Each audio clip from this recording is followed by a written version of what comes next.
M'dzina la Tate ndi la Mwana ndi la Mzimu Woyera. Amen. Tikulandireni abale ndi alongo mwa Ambuye pano pa tilankhuleni Ambuye. Sabata ino imene tikufunanso tisinkhesinkhe mawu a Mulungu.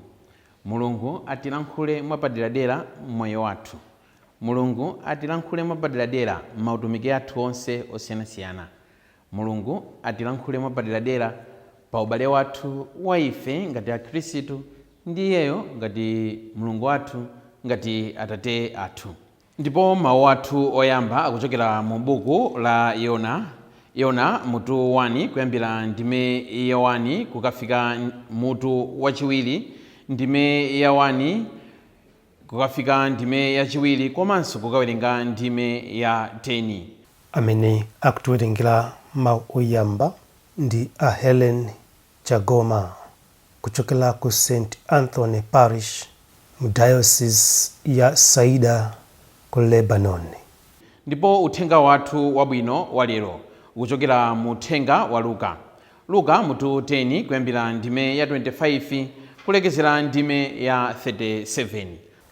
Amene akutiwerengera mthenga wabwino komanso kutigawira mawu ndi Reverend Father John Enoch Kaliwamba kuchokera mu Archdiocese ya Lilongwe. Abale ndi alongo mwa Ambuye, tiyeni tikhalire limodzi. Mawu oyamba. Mawu a m'buku la mneneri Yona mutu 1 kuyambira ndime ya 1 mpaka kumaliza, kuyambiranso mutu wa 2 ndime ya 1 kulekeza 2 kuzawerenganso ndime ya 10. Tsiku lina chauta adapatsa Yona mwana wa Amitai uthenga uwu wakuti, nyamuka upite ku Nineve, mzinda waukulu uja, ukawadzudzule momveka ndithu anthu chifukwa ndaona kuyipa kwawo.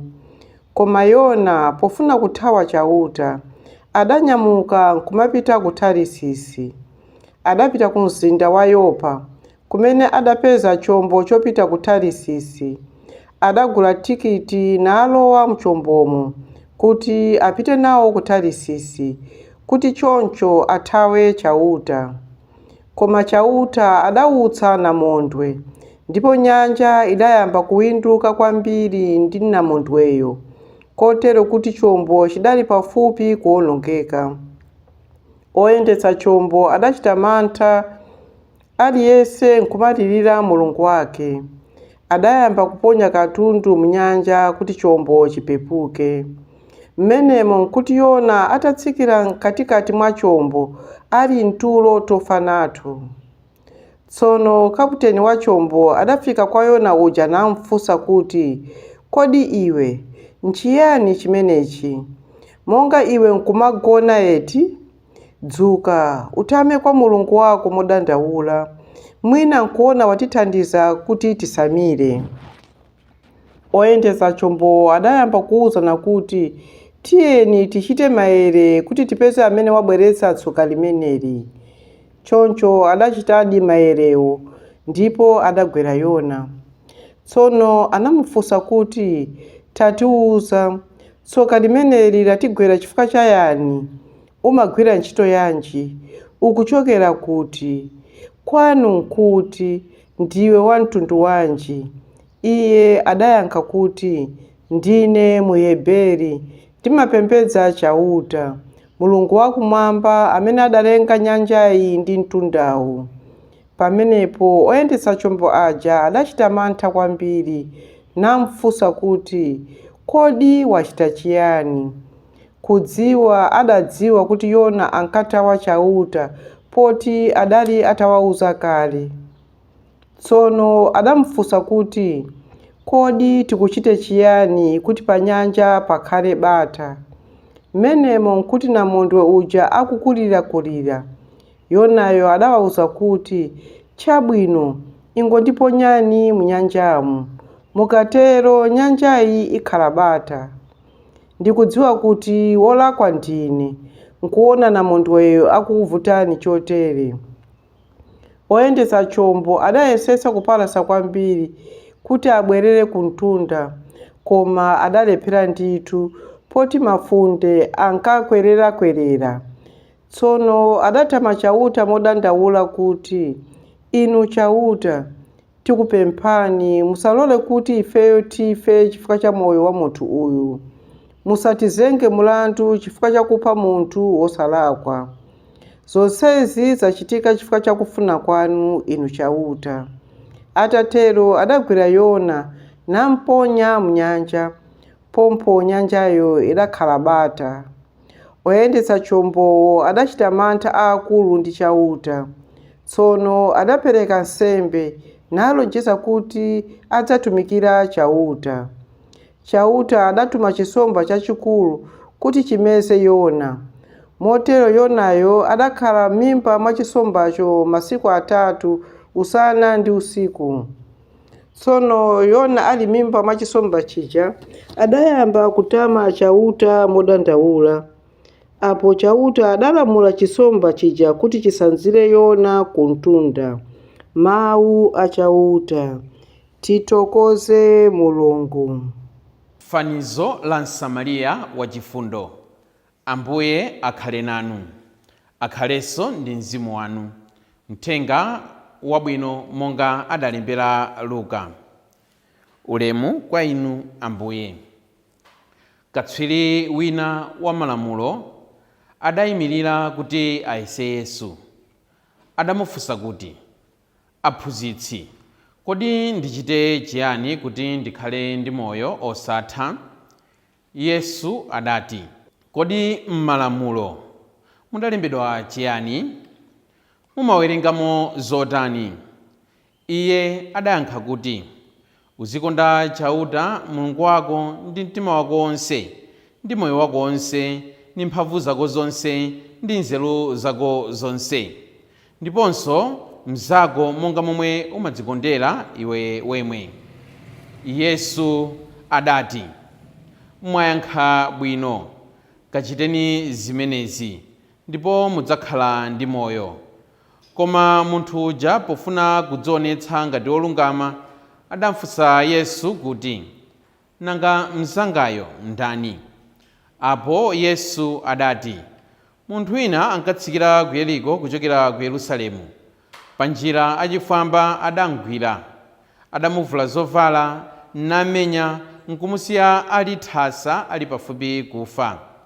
Ndiye zidangochitika kuti wansembe wina ankapita pa njira yomweyo. Pamene adaona munthu uja adangolambalala.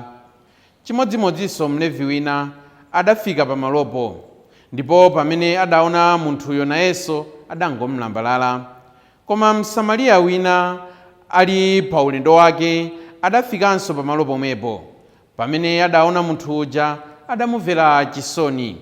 Adabwera kwa wovulalayo nanthira mafuta ndi vinyo pa mabala ake nkuwamanga.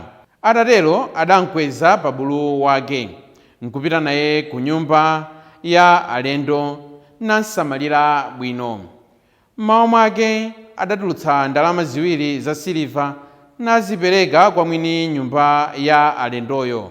Adamuwuza kuti, nsamalireni bwino, ndipo mukamwazanso ndalama zina ndidzakubwezerani pobwera.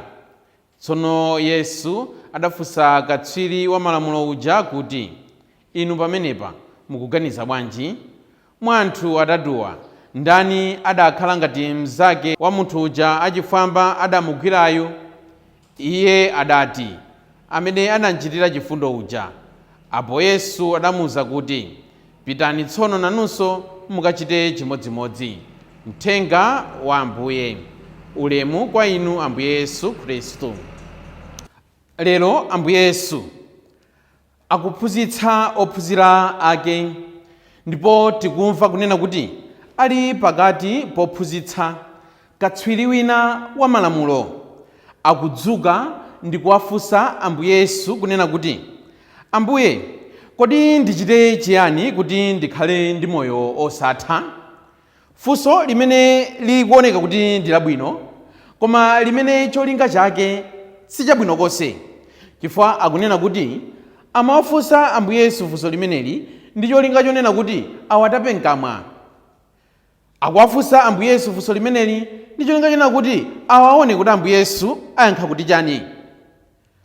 Iyeyu ngati katswiri wa malamulo, mwina anthu anali kuyembekezera kunena kuti zimenezi azidziwa, chifukwa m'mabuku aja amalamulo oyambirira 5 aja zinalembedwa kale zonena kuti kodi pamene iwe ukufuna kuti upeze ufumu wakumwamba ukuyenera kuti uchite chani. Deuteronomy anafotokoza kale, buku la Levitiko lidafotokoza kale, kukonda Mulungu komanso kukondanso anzathu. Koma iyeyu ngati katswiri wa malamulo akudzuka nkuwafunsa Ambuye. Mawu amene tafotokozawa akupereka setting, akufotokoza bwinobwino za chiyambi komanso cha background cha uthenga umene ife lero titi tigawane. Mphunzitsi wina, katswiri wina wa malamulo akudzuka ndi kuwasokoneza Ambuye Yesu akulankhula. Kusonyeza kunena kuti nthawi imene iyeyu amadzuka nkuyamba kulankhula, Ambuye Yesu nawonso aliso chiyimire chifukwa chonena kuti anali akuphunzitsa. Koma sakulola kunena kuti Ambuye Yesu akhale choyimirira, iye akhale pasi nkuwamvetsera Ambuye Yesu. Phunziro loyambirira limene ife tikuphunzira mu uthenga wabwino wa lero nkunena kuti bizinesi yadukira kodera. Tikumva kunena kuti funso limene akufunsa akunena kuti kodi ndichite chiyani kuti ndikhale ndi moyo osatha. Mwachidule, kodi ndichite chiyani kuti ndikapulumuke. Chipulumutso is not about my own deeds. Chipulumutso it's not about your own deeds.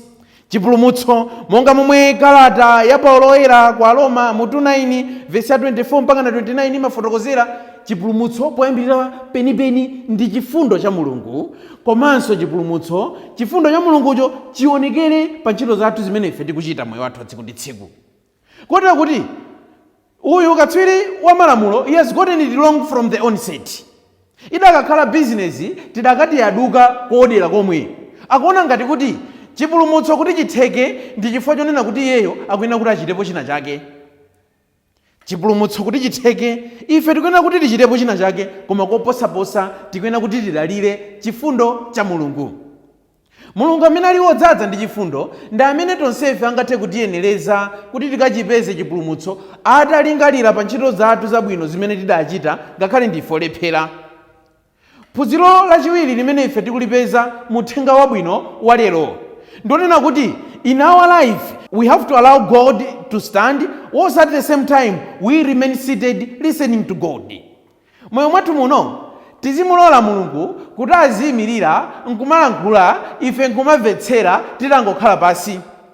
Ngati moyo muno timalephera kuchita bwino pa moyo wathu wa Chikhristu, ngati moyo muno timalephera kusintha anthu akamatilangiza, ndi chifukwa chonena kuti mwina pa moyo wanga wa Chikhristu Mulungu akadzuka, Mulungu akayimirira kuti andilangize, kuti andiphunzitse, inenso ndimayimiriranso nkumalankhula. Katswiritu wa malamulo amene ali mwa inuyo mudzimuuza nthawi zonse kuti takhala pansi iwe. Pamene Ambuye Yesu akulankhula iwe ukhale pansi. Moyo muno ngati ana amati akamalangizidwa osamasintha, ndi chifukwa chonena kuti pamene makolo ayimirira kumawalangiza nawonso amayimiriranso nkumalankhulanso. Achinyamata timuuze katswiri wa malamulo amene ali mwa ife kunena kuti pamene makolo akulankhula bwanji ukhale pansi umvetsere zimene makolowo akulankhula. Moyo muno mwina nthawi zina timafuna kuti mabanja athu adziyenda bwino, koma mwina pamene tikufuna kuti mabanja athu adziyenda bwino, malo momvetsera malangizo anthu ena ifenso timadzukanso nkumalankhula nkapena nkumawalangizaso anthu ena. Tiyeni timuuze katswiri wa malamulo amene ali mwa ife kuti bwanji pamene Ambuye akulankhula udzikhala pasi. Ngati mabanja sakuchita bwino moyo muno, mwina chifukwa chinanso ndi chimenechi, we actually listen not to understand but we listen to respond. Katswiri wa malamuloyu anali pamaso pa Ambuye Yesu nkumamvetsera, osati kuti amvetsetse ayi, koma kuti na Yesu adzuke alankhulepo. Mabanjamu ngati timalephera kuti tikakhala ndi vuto tisove vutolo bwinobwino, ndi chifukwa chonena kuti tikamakambirana za vutolo malo moti timvetsere bwinobwino, koma kuti ndiyankhepo, kuti akamaliza kodi ndiyankhapo kuti chani. Amene yoti ndi katswiri wa malamulo amene ali mwa inu, amene yoti ndi katswiri wa malamulo amene ali mwa ine, amene nthawi zonse tidzimuuza kunena kuti takhala pasi alankhule kwa Ambuye, takhala pasi alankhuleko makolo, takhala pasi, alankhuleko alangizi, takhala pasi, alankhuleko anthu osiyanasiyana amene angathe kutipatsa upangiri wabwino. Kenaka china chimene uthenga wabwino wa lero ukutiphunzitsa nkunena kuti each and every encounter with Christ has to challenge us. Pamene ife takumana ndi Ambuye, pamene inu mwakumana ndi Ambuye, mukuyenera kunena kuti Ambuyewo mwalole kunena kuti akudzudzuleni, akuonetseni mawala ena, akuonetseni zofoka zina zimene zili moyo mwanu. Each and every encounter with Christ has to challenge us. Each and every encounter with Christ has to challenge you. Katswiri uyo wa malamulo amene amadziona kuti ndi katswiri koma wazindikira atabwera pamaso pa Ambuye kuna kuti sindinenso katswiri. Tilipo akatswiri osiyanasiyana tikabwera pamaso pa Ambuye, let us get challenged. Tikamva ulangizi umene umapezeka muulaliki kutchalichi, the homily has to challenge us. Tikatero ndiye kuti mkumano wathu ndi Ambuye ukubala zipatso. Asiyemo tilole kuti tikafika pamaso pa Ambuye, Mulungu atizindikiritse kuti ukatswiri wathuwo ngati asiyemo ndifoperewera. Amakwaya tilole kuti tikafika pamaso pa Ambuye ndipo tikakhala pamaso pa Ambuye tizindike kuna kuti ukatswiri wathuwo ndioperewera. Ife ansembe tilole kuti tikafika pamaso pa Ambuye ukatswiri wathuwo uoneke kuna kuti ndioperewera. Kaya ndife asitapiyo tilole kuti tikafika pamaso pa Ambuye ukatswiri wathuwo uoneke kuna kuti ndifoperewera. China chimene tikuphunzira mu uthenga wathu wabwino wa lero ndikunena kuti tonsefe pa moyo wathu wauzimu tili ndi neba wathu, tili ndi munthu amene anatiyandikira. Ndi chifukwa chake katswiri uyu wa malamulo akuwafunsa kuna kuti kodi mzangayo ndiye uti, akuwafunsa Ambuye funso limenelo. Nafenso anzathu tili nawo, we have our neighbors. Koma mwina anzathu aja sitiwazindikira kunena kuti awa ndi anzathu. Lero Ambuyeso akutipatsa modelo, lero Ambuyeso akutipatsa njira yoti tizizindikira nthawi zonse kunena kuti uyu ndi mzanga weniweni, uyu ndi amene akusoweka mkono wanga, uyu ndi amene akusoweka chithandizo changa. The neighbors are there. My neighbors are there. Your neighbors are there. But do we identify them and do we do something? Tili nawo watu anzathu amene atiyandikira, amene akusoweka chithandizo chathu. Koma kodi timawazindikira? Ndipo tikawazindikira timachita zinthu moyenerera? To the expert of law, he regarded the wounded man as a subject of discussion. Katswiri uyo wa malamulo neba wake anangomona ngati kuti ndi chinthu chimene akuyenera kuti adzikambirana kuti kodi neba wangayo ndani. Tilipo tu ifetu tili nawo madeba athu koma they are subject of discussions. Kungokambirana kuna kuti koma amene aja ndi ali ndi mavuto ngati zikuwayendera sizikuwayendera, adayesera kupanga business iyi sizidayende, adayesera kunena kuti mwina ayambe kupemphera sizikuyendanso kutchali chikoso. Our neighbors should not be the point of discussion. Komanso tikati tionenso to the religious men, Malevites haja komanso ansembe haja, to the religious men, they regarded their neighbor as a problem to avoid. Neighbor wao anali naye nditu koma anamutenga neighbor wao ngati vuto limene iwo akwena kuti alithawe. Munthu apezeka atafa, ine ndithamangira kuti ndikapange misa ndisagwire magazi ndidetsedwa, ndisagwire munthu amene ali otani, amene ali odetsedwa ndi magazi, fananso ndidetsedwa. The religious men regarded their neighbor as a problem to avoid. Nafenso madeba athu tili nawo koma mwina timaona ngati kuti ndi chipinjo chimene ife tino kuti tichithawe. Aneba awaso ndi ndotopetsa. We have our neighbors, but are they not regarded as a problem that we normally avoid? Koma tati niso tionenso kuna kuti this Samaritan regarded his neighbor, this wounded person, as a person to care and to love. Anamutenga neighbor uyu ngati munthu amene iye akwena kuti amukonde komanso amusamalire. Anebadu tili nawo osiyanasiyana amene akusowa chithandizo chathu chosiyanasiyana. Tatiyeni ife tiyesetse kuna kuti nthawi zonse tiwakonde komanso tiwasamalire. Nafenso masiku ano ngati mkatswiri uyu wa malamulo tatiyeni tikhale pasi nkusingasinga kuti mwina ndimanena kuti vuto ni mpingo wanga, mwina vuto si mpingo. Mwina ndimanena kuti vuto ni makolo wanga, mwina vuto si makolo wanga. Katswiri uyu wa malamulo had the best pastor in Christ, but he failed. Katswiri uyu wa malamulo had the best leader in Christ, but he failed. Katswiri uyu wa malamulo had the best advisor in Christ, but he failed. Katswiri uyu wa malamulo had the best counselor in Christ, but he failed. Mwina atu nafeso vuto simpingo, mwina nafeso vuto za atsogoleri, mwina nafeso vuto sabale atu, mwina nafeso vuto simakolo atu, koma it's your attitude. Tatini lero tipemphere kuti Ambuye mundithandize kuti ngati katswiri mu zinthu zosiyanasiyana ndizindikire kunena kuti ayi pamaso pa Mulungu sindinenso katswiri, muzindikire kuti pamaso pa Mulungu sindinunso katswiri. You can do better, I can do better, and we can do better. Amen.